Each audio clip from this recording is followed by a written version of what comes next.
These days, it's generally accepted that for any given game, the PC version will be prettier than the Xbox One X version, which will be prettier than the PS4 Pro version, and so on down, while basically being the same game. And if you want portable, you buy it on the Nintendo Switch, the only currently commercially viable handheld. But in the last century, things were different.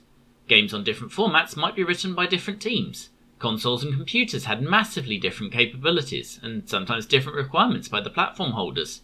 And sometimes, such as with Disney's Aladdin, 3 entirely independent actual games would get released. But it's 2019, and whether by emulation, eBay, or just modern remakes, if you decide to play a game, you have your pick of the lot. So what you need to know is, on what should I play Sonic the Hedgehog? This one is a more complex question than you might think. Its original release is on the Sega Mega Drive, Sega Master System, and the handheld Game Gear. And straight away we should point out the 8 and 16-bit versions are 2 separate games written to the same brief. The 16-bit ones are, predictably, by Sonic Team, but the 8-bit versions were by Ancient, a team set up by Sega composer Yuzo Koshiro. Ancient never wrote another Sonic game, but they still make games and contribute freelance music. When you get your Mega Drive Mini later this year, it is they who are responsible for the menu music. And Yuzo wrote music for almost all the 7th Dragon series of RPGs, overseen by Rieko Kodama, but more of her later. Sonic absolutely didn't stay on those 3 original machines. In the 28 years since, we've had multiple versions on various compilations for newer machines, most notably the pair of Sega Mega Drive collection packs released for the Xbox 360 and PS3, and then for the PS4, Xbox One, and even Nintendo Switch. There's also versions for the Game Boy Advance, DS and 3DS. There's also recentish remakes for both the major mobile OSs. And finally, in what will almost certainly be a recurring theme for this series, there's multiple ways to play this on a Windows PC. The one we should probably look at is the PC release of that Mega Drive Classics pack, because it's got a trick up its sleeve. But there's been various emulation-based re-releases over the years, including as part of the recent Sonic Generations and Sonic Adventure DX. We nearly had even more options.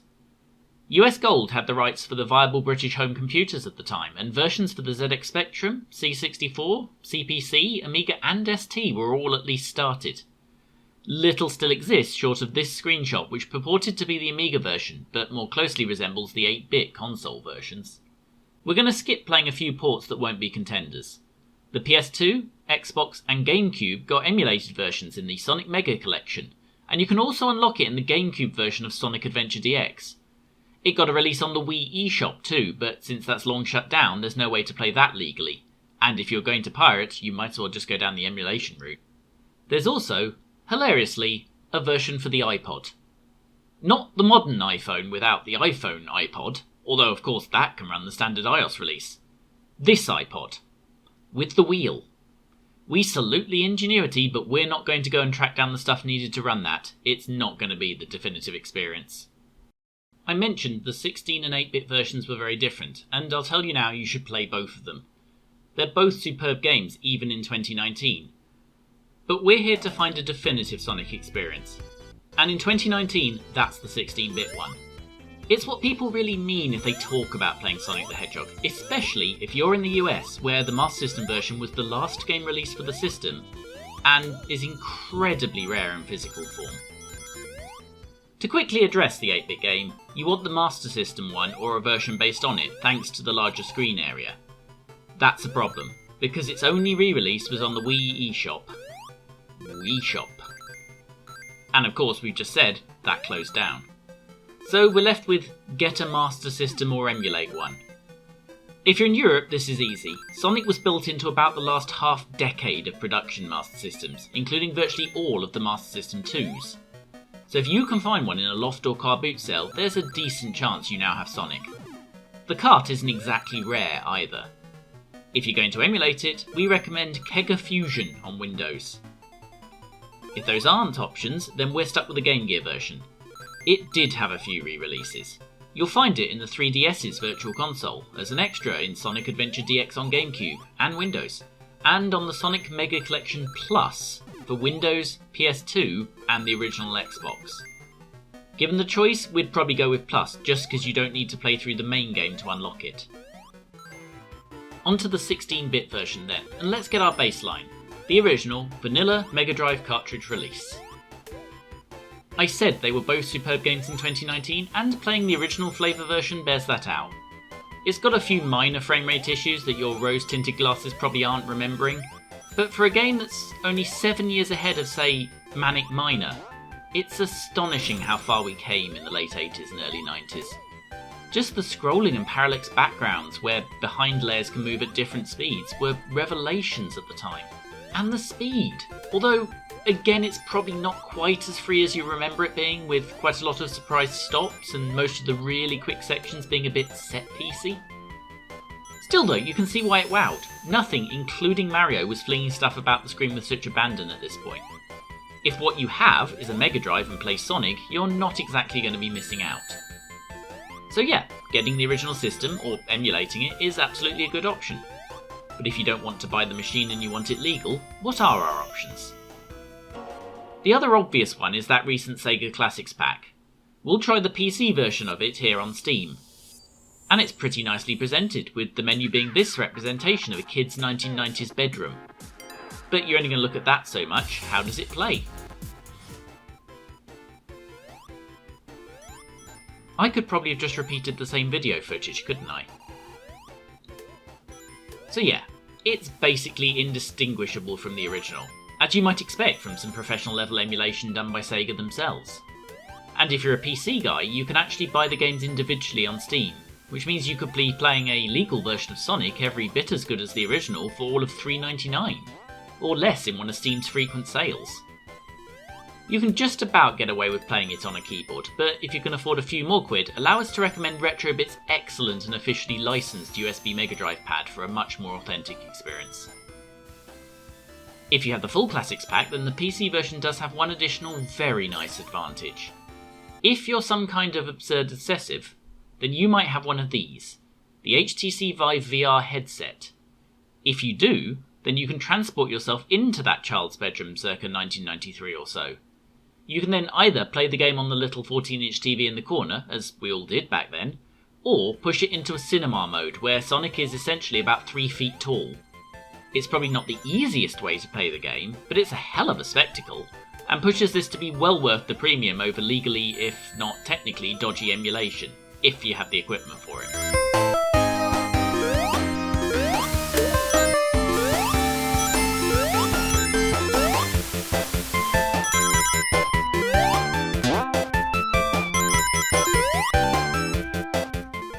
If you do emulate, as with the 8-bit version, get yourself Kega Fusion on Windows. The 4 recent console versions on the PS3 and 4, and the Xbox 360 and 1, are also perfectly viable options, although you can't buy the game individually on all of those. None of those default controllers are especially suited to digital platform games though, especially the hideous D-pad on the default 360 controller. In terms of actual implementation though, there's no major issues, and the previous gen version is available everywhere for cheap, so you won't lose too much if you go that way, especially if you happen to have a pad with a better D-pad. So that's your obvious big screen options, but handheld? Well, for a start, you can play it on that thing you almost certainly have in your pocket right now. There's an iOS version, and an Android version, and if you don't mind ads all over the place, it's even free. And it's a conversion done with quite a lot of love by Christian Whitehead, also responsible for the recent and bloody excellent Sonic Mania. The level of nerdery in evidence here even extends to selectable box art, selectable characters, and the addition of Spin Dash, which wasn't in the original game. It runs wonderfully. The obvious spots where you can make an original Mega Drive slow down a bit just don't happen on my test iPad Pro, although that's hardly a machine short on power. It does of course suffer from the traditional on-screen controls issue, like any action game that's really designed for a joypad. Even so, Sonic being essentially a one joystick, one button game helps a little, and on a 10-inch screen like this it's not too bad. Still, it's essentially a freebie, so worth trying out, and you don't get more portable than your phone these days. Can we do better though? There was an official release on the Game Boy Advance in 2006 to celebrate the 15th anniversary of the original release. and I believe it marks the first official handheld release of the original game, albeit after 3 native releases for the Game Boy Advance. And unfortunately it's a mess. Let me leave you to just watch a minute or so.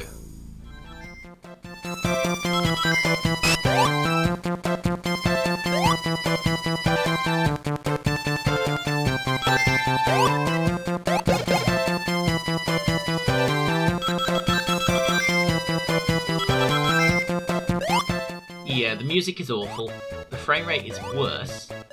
It controls fairly okay to be fair, but this is a machine pushing a lower resolution than the Mega Drive while being many times more powerful.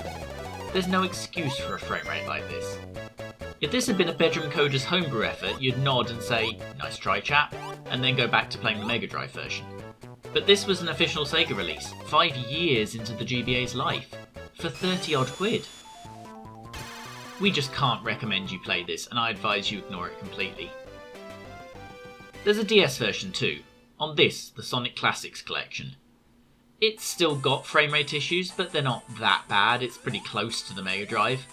And this is a perfectly playable, but not interesting, completely stock version. If all you have to game on is a DS with a GBA slot, this is better than using that GBA slot. We're by no means out of Nintendo handhelds here, of course. So let's move on to the 3DS. And when it comes to Sega emulation, there is only one master, M2. They're the people behind the forthcoming Mega Drive Mini, which is what gives us the confidence that device will be better than the cavalcade of crap at-games have foisted on us over the last decade. The Mega Drive Mini, incidentally, will probably be a good place to play Sonic 1, although at the time of writing it's not on the incomplete list for the Japanese version of that device. M2 though, led by the aforementioned Rieko Kodama, were handed the chance to do a version for the 3DS. You might ask, given that the DS version is at least okay for most people, what the point of that is. Well, M2 aren't people who let bad frame rates go. They fixed that for a start. You can choose to use the spin dash that didn't otherwise appear until Sonic 2 as well.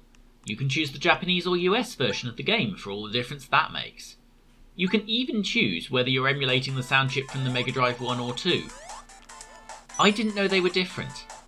The internet does not appear to know that they were different. I'm buggered if I can tell the difference. And yet, M2 cared.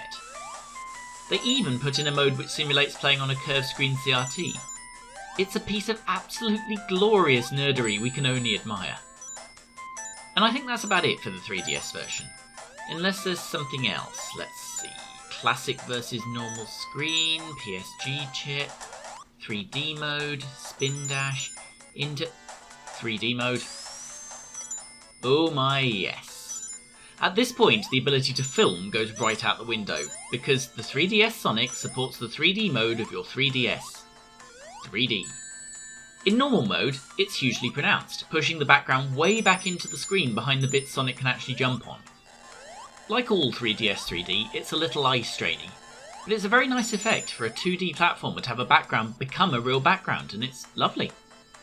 It's almost better in classic mode, where it's a much more subtle effect that bends the view around the virtual curved CRT screen it's created in the unit. Combined with the colour palette change to simulate an imperfect 90s TV, it's the thing in this review that most reminded me of how the game actually looked in 1991.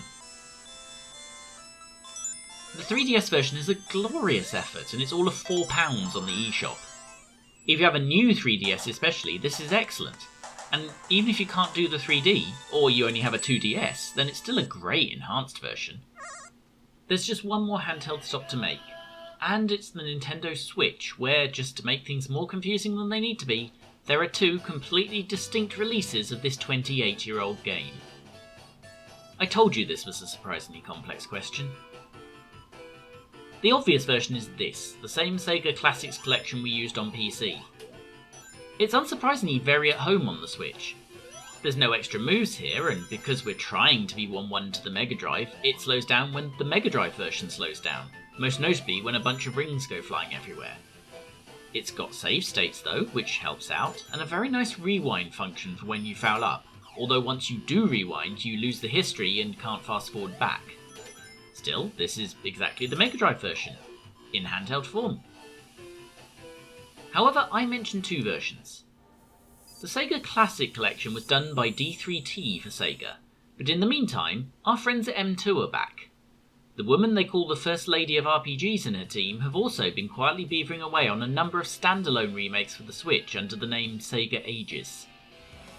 The Virtua Racing arcade port has got a lot of attention recently for being considerably better than Arcade Perfect in both frame rate and draw distance, while also, just for fun, throwing in simultaneous 8-way multiplayer on a single Switch.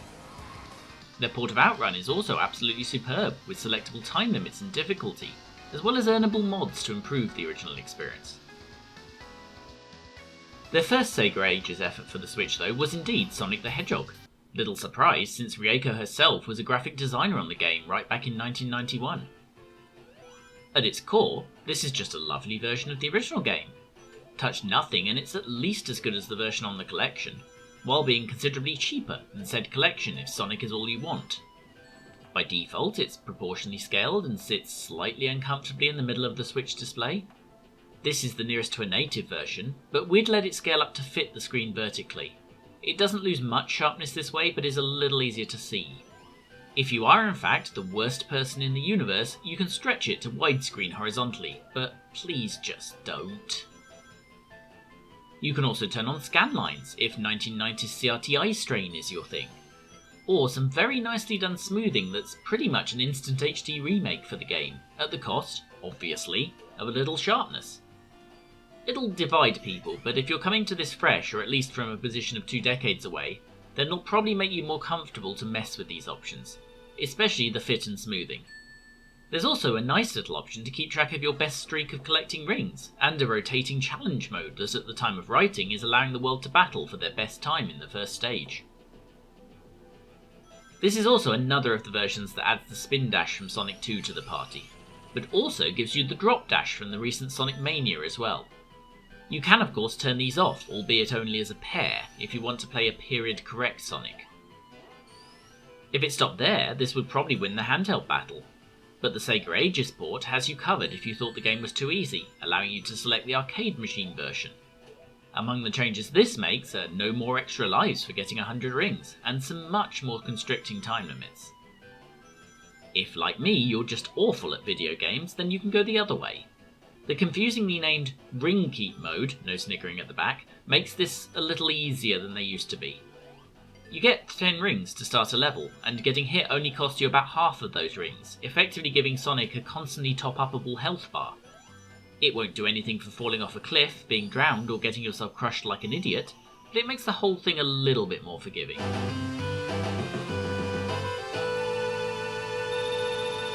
If you have a Switch, and if you like video games, I'm going to assume you do, this is a joyous way to introduce or reintroduce yourself to one of the most enduring classics in gaming. Our conclusions? Well, if you have a PC and VR, spend the $3.99. The full PC collection for £25 might be tempting for you too, since it has no less than 59 classic Sega games, including literally all the Mega Drive Sonics. Sat cross-legged on a virtual bedroom floor playing a Sonic that literally fills your entire vision is the definitive way to play the core game. Minus the VR, the Steam version has you covered if you're a Mac or Linux user too, by the way. Handheld, or even just no VR? Well, that's not even a decision. The M2 Nintendo Switch Sega Aegis version is £6 or so, and it's second only to that VR experience as a way to play the game in general. With the Switch Pro controller, we'd recommend it over any of the other TV console ways to play the game too, in fact, but it's light years ahead of any other handheld way. That said, if you're a Sega fan, paying the £25 for the slightly smaller 50-game Sega Classics pack represents incredible on-the-go value. We've got to give a special mention to that 3DS version though. It's a genuinely different experience to play Sonic with some depth, and even VR doesn't actually give you that effect. And besides, assuming you have the machines, buying the PC, Switch and 3DS versions is still going to cost you less than half the launch price of the game originally, even ignoring 28 years of inflation. Just don't go within a country mile of that Game Boy Advance release. Any of the 3 actual Sonic Advance games are much better if a GBA is what you have. And so there we have it. What we thought was just a Mega Drive game turns out to be a game that you can play in VR, in 3D, or in a greatly expanded extras packed version on the train. And you thought Sonic was just Sonic. If we somehow missed a version, if you wish to take issue with any of our conclusions, or you just want to chat, the comments lie below and we're on Twitter as @YesTheZine. Subscribe for more of both shows, and if you hit the bell, YouTube might even be convinced to tell you about them. Gotta go fast.